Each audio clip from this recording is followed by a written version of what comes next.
வெண்பருத்தி நூலெடுத்து வாய் வெடிச்ச பூவெடுத்து நான் அணிஞ்சிட தொடுத்து வச்ச நடினமான மாலை இது.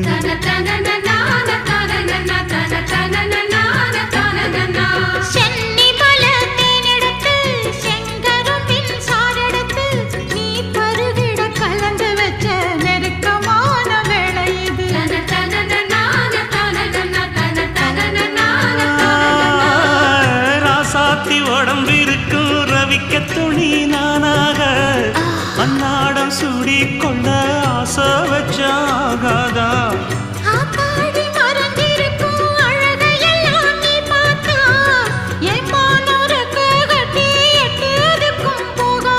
அடிச்சி சக்கரையே எட்டி நீயும் நிக்கிறியே நான் ஏங்கி ஏங்கி பார்க்கிறப்போ ராங்கி பண்ணுறியே.